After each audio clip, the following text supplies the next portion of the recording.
네.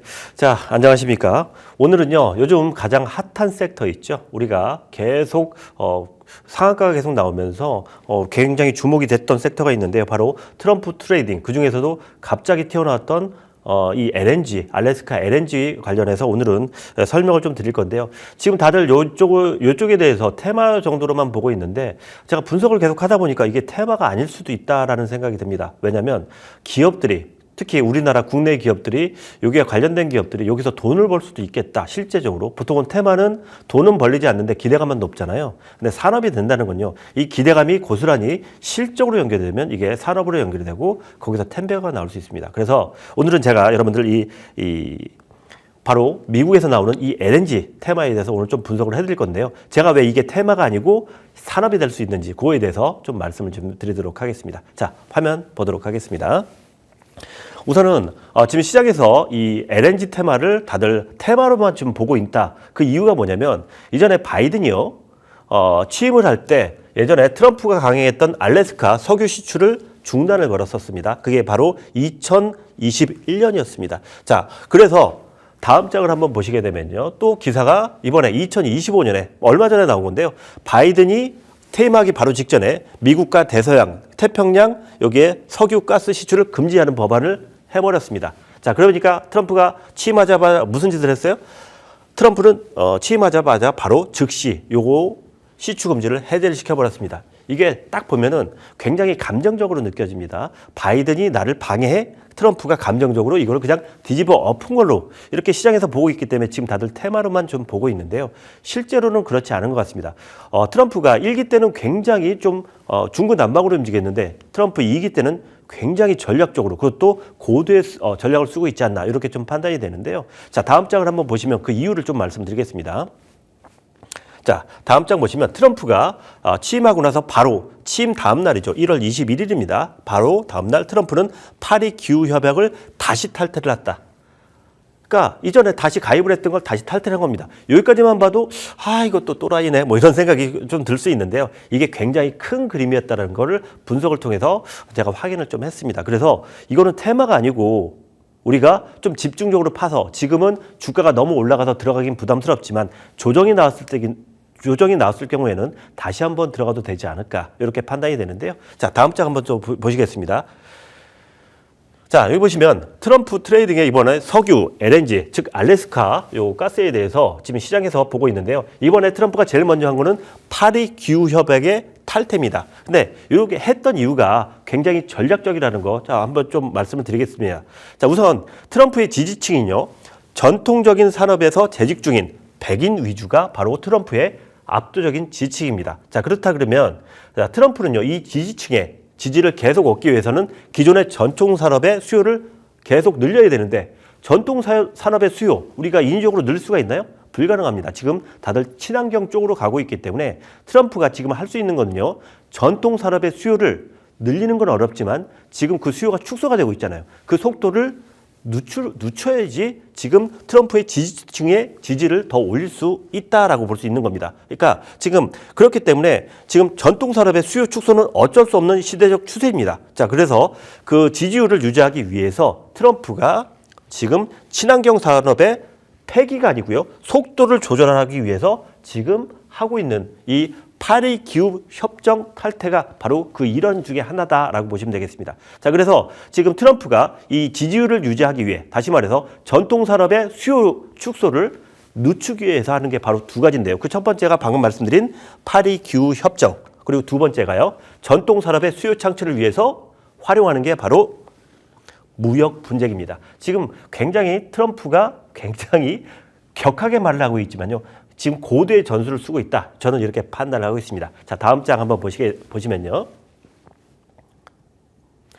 자, 지금 전통적인 산업에서 즉 트럼프의 지지층이 많이 몰려있는 산업 분야가 두 개가 있습니다. 첫 번째가 농산물, 그리고 두 번째가 에너지입니다. 특히 미국 같은 경우에는 그동안은 계속 원유를 수입했던 국가였는데 자, 10몇 년 전에 셰일 혁명이 일어나면서 미국이 글로벌 1위의 산유국이 됐습니다. 이미 사우디아라비아도 제쳐버리고 글로벌 산유국 1위가 돼버렸죠. 자, 그러다 보니까 지금 이 트럼프를 지지하는 백인들이 종사하고 있는 업종이 첫 번째가 농산물, 두 번째가 에너지 분야인데, 자, 그렇다 그러면 여기서 보면 여기 있는 수요를 모두 다 올려야 되잖아요. 근데 농산물 쪽은요, 인구가 많은 국가에만 적용이 가능한 한계점이 있습니다. 그리고 농산물은 사실은 기후가 안 좋게 되면 요거는 수요가 저절로 올라가요. 이거는 사람이 어떻게 조절할 수 있는 문제가 아닙니다. 근데 두 번째 에너지 쪽은요, 보시면 아시겠지만 에너지는 인위적으로, 특히 미국 같은 경우에는 그동안 석유를 캐지 않았기 때문에 여기는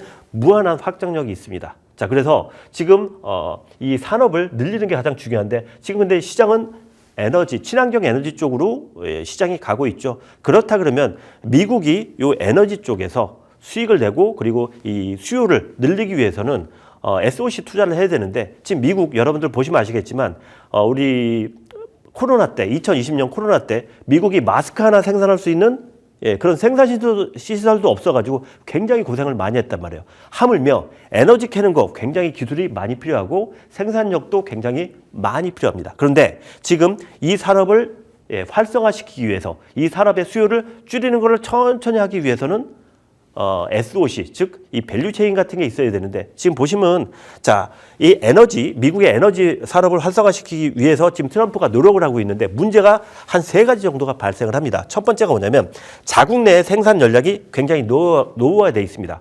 얼마 전에 마스크도 제대로 생산이 못할 정도로 노후화되어 있다는 거죠. 근데 이거를 트럼프 임기 내에 해결하려고 그러면 거의 불가능합니다.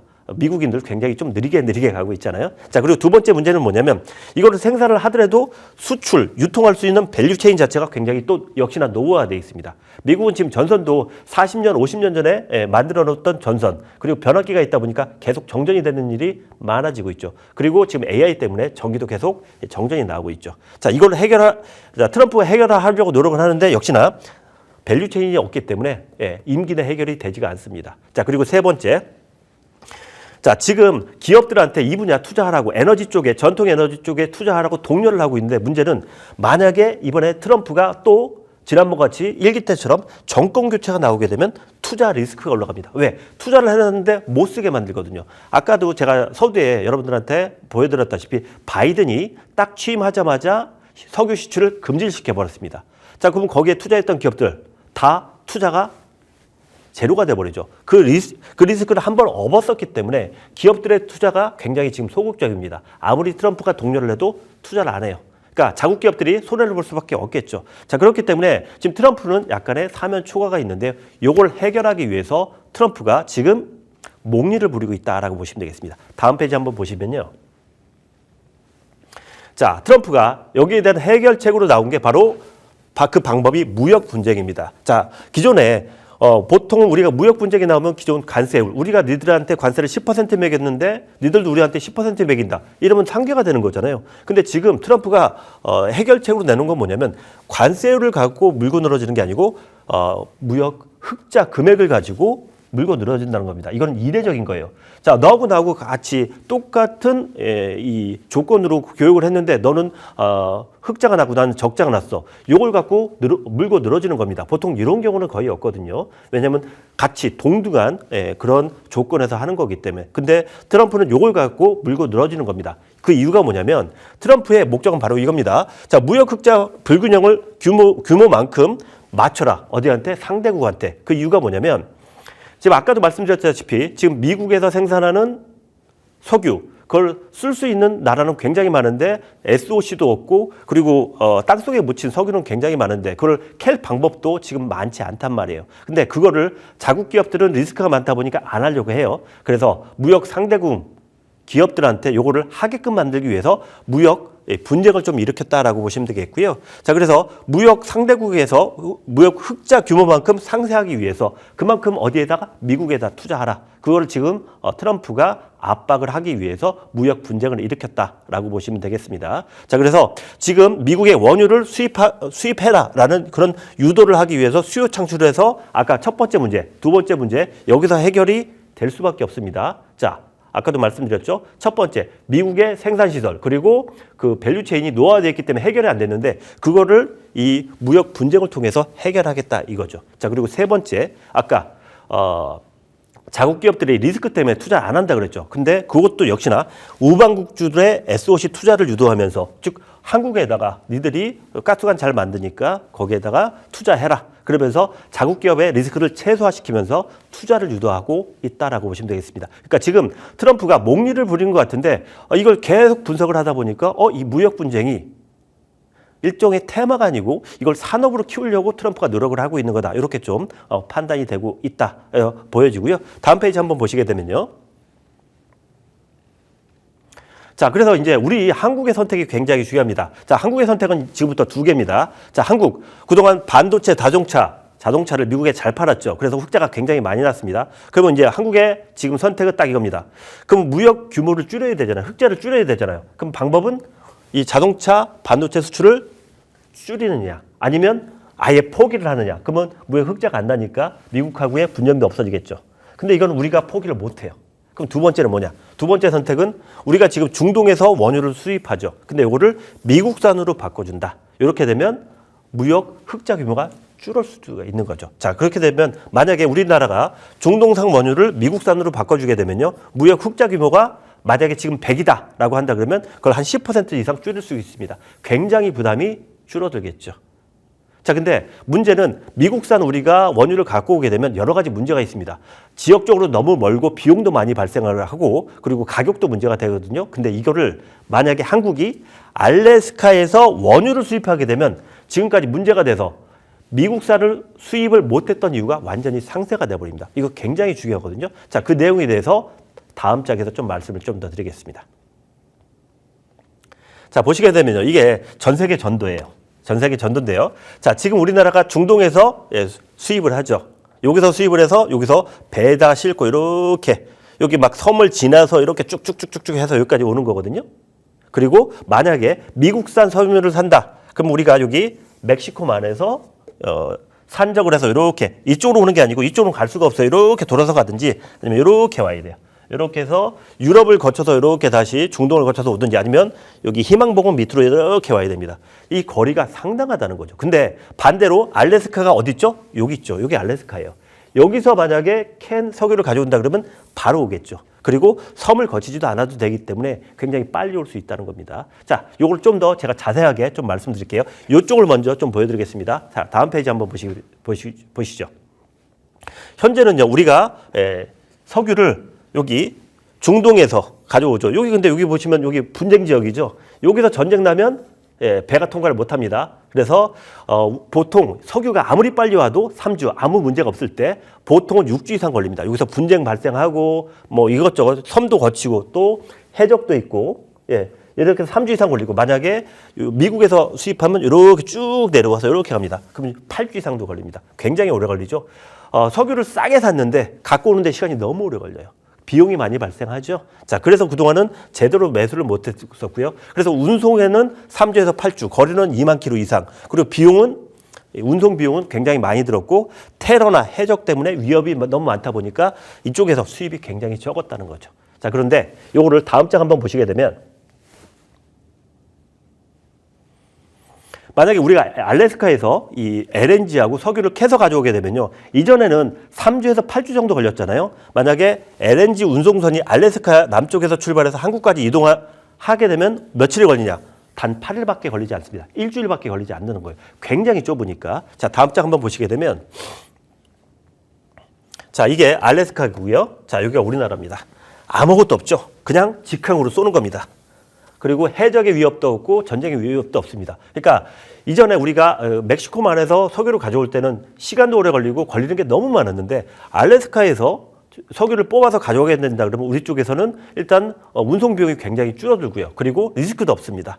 자, 운송하는데 8일, 요 거리는 아까 2만이었죠. 여기는 4,000km밖에 되지 않습니다. 자, 그러다 보니까 테러나 해적의 위협도 굉장히 적어요. 리스크가 작다죠. 그렇게 되면 보험료도 굉장히 낮아지겠죠. 한국 기업들의 입장에서는 중동이나 저기 멕시코만에서 가져오는 석유보다 알래스카 석유를 가져오는 게 훨씬 더 이득이 될 수 있다는 거예요. 자, 다음 장 또 보시게 되면 자, 우리가 지금 운송하는데 굉장히 이득을 보게 돼 있죠. 자, 근데 거기다가 우리가 또 하나를 더 가져올 수 있습니다. 자, 트럼프가 알래스카 가스관 개발에 한국 기업들의 조선과 에너지 기업들 그리고 상사 기업들의 참여를 원하고 있습니다. 트럼프가 직접 얘기를 했어요. 요거는 우리나라만큼 이걸 빨리 설치하고 빨리빨리 해결할 수 있는 나라가 한국밖에 없기 때문에 한국에 요청을 한 겁니다. 자, 다음 장 보시게 되면요. 지금 이게 바로 알래스카입니다. 자, 여기 보시면 이번에 왜 가스관이 왜 중요하다라고 말씀드리냐면 알래스카에서 가스가 나는 곳은요. 여기 보시면 여기 바다가 있죠. 바다가 있죠. 이 위쪽에서 가스가 납니다. 문제는 여기가 북극에서 가까워요. 그러다 보니까 여기가 싹 다 얼어 있습니다. 그러니까 여기서는 운송이 안 돼요. 그래서 지금 이 미국에서 원하는 건 뭐냐면 여기서 가스를 깨서 요 거리만큼 가스관을 선택하는 거예요. 그럼 여기는 바다죠. 여기는 부동항입니다. 얼지를 않는 구간이에요. 근데 요 길이가 무려 1,300km입니다. 자, 요거를 제대로 만들 수 있고 제대로 기술을 설치할 수 있는 나라는 한국이 제일 빠르겠죠. 자, 그러다 보니까 우리나라 같은 경우에는 비용적으로도 가스를 가져오는데 안전하고요. 그리고 이 가스관 설치할 때도 우리나라 기업들이 1,300km 되는 요 가스관 설치에 대해서 참여를 할 수 있게 되죠. 그러면 그 비용이 약 57조까지도 늘어납니다. 그러니까 우리나라 기업들이 이 알래스카 이 가스를 가져오게 된다고 한다 그러면 우리나라는 일석이조. 가스도 가져올 수 있고 비용도 줄일 수 있고 우리나라 도입되는 원유도 줄일 수 있고 뭐 쉽게 말하면요. 우리가 지금 올해 겨울이 추웠잖아요. 그래서 가스비 많이 나오셨을 겁니다. 그 가스를 도입하는데 가격이 낮아져서 우리나라 전체적으로도 도움이 될 수 있다라고 볼 수가 있겠습니다. 자, 다음 장 보시면요. 자, 이렇게 되면 이거는 테마가 아니고 결론을 따지면 중동산 원유보다 가격이 저렴해질 것이고 그러면 기업들의 이익이 증가할 것이고 운송기간 단축으로 비용도 축소될 것이고 이렇게 되면 기업의 이익이 드러나겠죠. 이렇게 되면 우리 기업들이 이거를 안 할 이유가 없다는 거예요.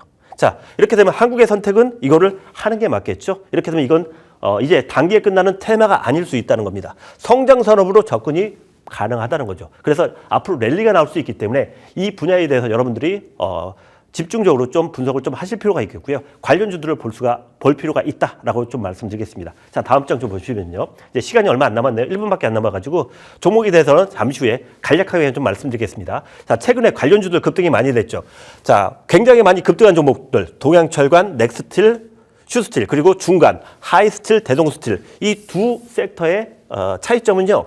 여기 넥스틸하고 슈스틸은 미국의 공장이 있습니다. 그리고 동양철관은 초저온 강간을 만드는 기업이에요. 알래스카가 굉장히 추운 곳이잖아요. 그러다 보니까 그거 직접적인 관련이 있었던 종목들이 강하게 상한가 2방 가까이 나온 거고요. 하이스틸하고 대동스틸은 상한가 한 방 나오고 조정이 바로 나왔죠. 얘들은 관가만 만들기 때문입니다. 자, 그리고 밑에 보시면 한국가스공사, 포스코 스틸텍, 포스코 인터널. 자, 이 기업들은 실질적인 수혜가 있는 기업들이죠. 자, 그렇기 때문에 여러분들 이 분야에서 제가 다음 주에 한 번 더 말씀을 드리겠지만 종목에 대해서 차트도 좀 보면서 요거에 대해서 추가적인 조금 더 부연 설명을 해드리면서 마감을 하도록 하겠고요. 오늘은 제가 시간이 없기 때문에 여기까지만 말씀드리겠고요. 자, 2부에서 종목 설명도 해드릴 테니까 다음 주에 한번 기대해 보시기 바라겠습니다.